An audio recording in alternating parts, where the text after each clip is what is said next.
Hello friends, आज मैं आपको बताऊंगा कि गाय भैंस की बच्चेदानी की सफाई व रिपीट ब्रीडिंग की यदि शिकायत है तो उसका 100% घरेलू दवा से आप उसका इलाज कैसे करें। बहुत इस तरह के जो पशुपालक हैं उनके इस तरह के कमेंट्स आ रहे हैं कि सर हमारी जो गाय भैंस हैं वह रिपीट ब्रीडिंग की भी शिकायत हो रही है और बच्चेदानी है, गर्भाशय में इन्फेक्शन है, तो इसकी सफाई के लिए ताकि उसका इन्फेक्शन दूर हो जाए उसको कंट्रोल करने के लिए हम घरेलू नुस्खा क्या अपनाएं, क्योंकि हम जो दवा है वो उपलब्ध नहीं करा पाते या हम इस तरह के दूर दराज एरिया में जहाँ पर ये दवा उपलब्ध नहीं हो पाती हैं, तो इसके लिए हमें क्या देना चाहिए। तो आज की वीडियो के अंदर मैं आपको बताऊंगा कि किस तरह से आप घरेलू दवाओं से भी आप अपनी गाय भैंस की बच्चेदानी की सफाई कर सकते हैं। जो पशु बार बार रिपीट हो रहे हैं, गर्भ नहीं ठहर रहे हैं या इन पशु में इस तरह की दिक्कतें हैं, तो क्या उपयोग करना चाहिए, आज की वीडियो के अंदर आपको पूरी डिटेल से बताया जाएगा।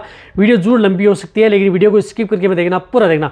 चैनल पर नए आए हैं या पहली बार जुड़े हैं तो पहली बार आप इस चैनल को सब्सक्राइब कर लें, साथ में बेल आइकन और ऑल वाला ऑप्शन दबाएं। आपको पता है कि इस चैनल पर सही, सटीक और साइंटिफिक मेथड से आपको किसी भी तरह की दवा और घरेलू नुस्खा के बारे में डिटेल से बताया जाता है। देखो, यदि आपकी गाय भैंस रिपीट होती रहती है, बार बार रिपीट हो रही है, डिस्चार्ज डालती रहती है, मटमेला सा डालती है या मवाद रूपा डालती है या क्लीन सा डालती है या किसी भी तरह की बच्चेदानी में कोई इन्फेक्शन हो गया है या कोई स्वेलिंग आ गई है या पायोमेट्रा मेट्राइटिस की भी यदि शिकायत हो रही है तो उस स्थिति में भी आप उसका उपयोग कर सकते हैं। या यदि आपकी गाय भैंस जिस प्रकार से ताज़ा ब्याई हुई गाय भैंस हैं वह प्रॉपर जेर नहीं डालती हैं या जेर का कुछ भाग उसके शरीर के अंदर रह जाता है तो उसकी वजह से वो धीरे धीरे कुछ इस तरह के अपशिष्ट पदार्थ डालती रहती है, तो वहाँ पर भी आप उसका उपयोग कर सकते हैं। कहने का मतलब है कि यदि पशु में डिलीवरी होने के बाद में पशु की बच्चेदानी की सफाई के तौर पर भी आप उसका उपयोग कर सकते हैं। इसी के साथ साथ यदि आपका पशु बार बार रिपीट हो रहा है, कई बार आपने एआई करवा ली या नेचुरल करवा लिया, तो उसके बाद में भी आप अपने पशुओं को वह नुस्खा या घरेलू दवा जो अपना करके आप अपने पशुओं को ठीक किया जा सकता है।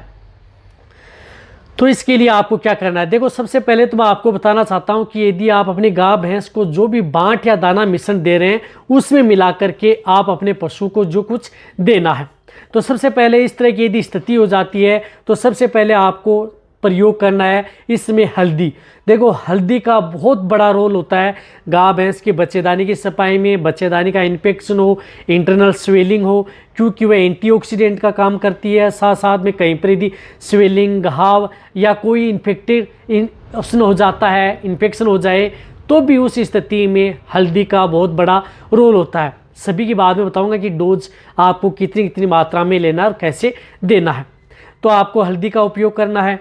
इसी के साथ साथ आप अपने पशु में इसमें अजवाइन यानी अजवाइन का उपयोग करना है। देखो, अजवाइन भी एंटी इन्फ्लामेटरी का काम करती है। किसी भी तरह की स्वेलिंग, सूजन या कोई भी इस तरह की दिक्कत है तो वहाँ पर साथ साथ में आपके पशु में ब्लड को सर्कुलेशन है उसको हाई रखती है, यानी सुचारू रूप से चलाने का काम करती है। साथ में आपके पशुओं की बॉडी को डिटॉक्सिफाई करने का काम करती है। कौन? अजवाइन। अजवाइन का बहुत बड़ा रोल होता है, तो इसलिए किसी भी तरह की जो गंदगी है, अपशिष्ट पदार्थ हैं बॉडी के अंदर, उनको यूरिन के साथ, गोबर के साथ या उनके साथ बाहर निकालने का ये काम करती है। तो अजवाइन बहुत बड़ा रोल होता है यदि आप अपने पशुओं में उपयोग करते हैं तो। इसी के साथ साथ आप इसके अंदर जिस प्रकार से सौंठ का भी उपयोग कर सकते हैं। सौंठ का बहुत बड़ा रोल है यदि आपकी ताज़ा ब्याई हुई गाय भैंस होती हैं उनमें यदि आप इस तरह की यदि दिक्कतें हैं, इन्फेक्शन यदि आपको लग रहा है या जेर का कुछ भाग यदि उसमें रह गया है तो वहाँ पर आपको सौंठ यानी अदरक का सूखा हुआ भाग होता है उसका आपको उपयोग करना है। उसके बहुत अच्छे गुण हैं, यदि आप उन्हें सही मात्रा में उपयोग करते हैं तो वह आपके पशु के लिए एक रामबाण होती है। इसी के साथ साथ आप अपने पशु में गुड़ का भी उपयोग करना है।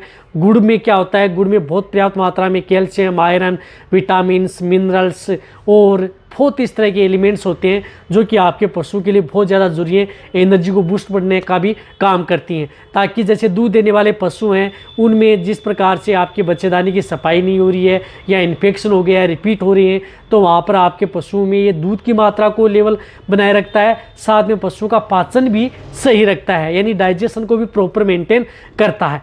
तो ये तो आपको उपयोग लेने हैं। इसी के साथ साथ आप अपने पशु को जो रिपीट ब्रीडिंग की शिकायत हो रही है, पशु में रिपीट बार बार रिपीट हो रहे हैं, तो उन स्थिति में आप फिटकरी का पानी होता है उसको आप पिलाएं। जैसे फिटकरी है, जैसे आप आधा से 1 केजी फिटकरी लेके आ जाएं, उसे 15 से 20 लीटर पानी में आप उसे डाल दें और फिर आप अपने पशु को 100 से 200 ml पर डे के हिसाब से जो बांट या दाना मिश्रण दे रहे हैं उसे मिला करके उस पानी को दे सकते हैं। वैसे भी आप अपने पशु को पिला सकते हैं। ये भी पशुओं के लिए बहुत ही ज़्यादा सेफ रहता है यदि आप अपने पशु में रिपीट ब्रीडिंग की शिकायत रहती है।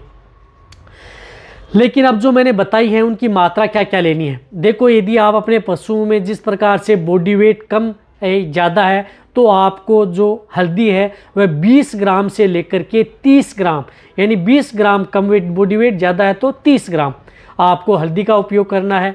इसी तरह से आपको सौंठ भी उतनी मात्रा में लेनी है, 20 ग्राम से लेकर के 30 ग्राम आपको सौंठ लेनी है। इसी साथ आपको अजवाइन का आपको उपयोग करना है 100 ग्राम। यदि बॉडी वेट ज़्यादा ही है, ज़्यादा वजन है तो 100 ग्राम, थोड़ा बॉडी वेट कम है तो आप 60-70 ग्राम भी प्रयोग कर सकते हैं, लेकिन 100 ग्राम आप अजवाइन का उपयोग पर डे के हिसाब से ज़रूर करें यदि आप अपने पशु में। इसी के साथ गुड़ आप 250 ग्राम यानी पाव भर गुड़ आप उपयोग करना है। जो जितना बताया, जैसे मैंने बताई हल्दी आपको पीसी हुई लेनी चाहिए। इसी तरह से अजवाइन का भी आपको बारीक कर लेना है, बुरादा सा बना लेना है। सौंठ को भी आपको बारीक बना लेना है। इस तरह से इन सभी का आप बुरादा बना लेना है, यानी बारीक पीस लेना है। बारीक पीस करके आप अपने पशु क्या करना है, जो गुड़ होता है 250 ग्राम उसको आंवटा लेना है, इसकी आंवटी कर लेना है। जैसे 250 ग्राम गुड़ को 1 से 2 लीटर पानी के अंदर आपको आंवटा लेना है, जिससे पानी का घोल बन जाए। और जो आपको अजवाइन मैंने बताई थी, हल्दी का प्रयोग बताया था, सौंठ बताई थी, इनका जो बुरादा है या बारीक पीसी हुई है वो आप उसको गुड़ के अंदर मिक्स कर लेना है। जो भी बांट या दाना मिश्रण दे रहे हैं उसमें मिला करके आप अपने पशु को खिला देना है। ये पर डे की डोज है, एक दिन में आपको एक बार ये देना है। इस तरह से आप लगातार आप अपने पशु को 10 से 15 दिन कंटिन्यूटी दे सकते हैं। कोई दिक्कत आपके पशु में नहीं है, जब तक यदि आपके पशु में यदि आपको नहीं लगेगी कोई बैटरी जेल देखने को नहीं मिल पा रहा है, तो आप लगातार 10 से 15 दिन कंटिन्यूटी आप अपने पशु को दें। फिर यदि आपका पशु जैसे हीट में आता है या डिस्चार्ज देता है तो उसके बाद में आप AI व नेचुरल करवा सकते हैं। कोई भी दिक्कत आपके पशु में देखने को नहीं मिलेगी। तो ये आपको ज़रूर अपने पशु में अपनाना है। साथ में जो मैंने आपको बताया कि फिटकरी का पानी होता है उसका भी आपको अपने पशु में प्रयोग करवाना है पर डे के हिसाब से। जिन पशु में रिपीट ब्रीडिंग की या अदर कोई शिकायत यदि देखने को मिलती है तो ये देने से क्या होगा कि आपके पशु में जैसे ताज़ा बेबी गाय भैंस हैं तो उसमें किसी भी तरह के जो बच्चेदानी में इन्फेक्शन, गर्भाशय में इन्फेक्शन, संक्रमण है या पूरा डिस्चार्ज नहीं डाल रही है तो प्रॉपर डिस्चार्ज डालना स्टार्ट कर देगी। अच्छी तरह से उसकी सफाई हो जाएगी और ये नुकसान किसी भी तरह का नुस्खा आपके पशु में करता नहीं है। जो लगभग पशुपालक है वो अपनी गाय भैंस में इस तरह से अपनाते भी हैं और करते भी हैं। अब आप अच्छी तरह समझिए, जरूर आप अपने पशु को इस तरह का उपयोग करें बैटरी जेल। तो ये वीडियो जितना हो सकता है पशुपालन वीडियो के साथ शेयर करें। इसी तरह से वीडियो देखते रहें। थैंक्स, धन्यवाद।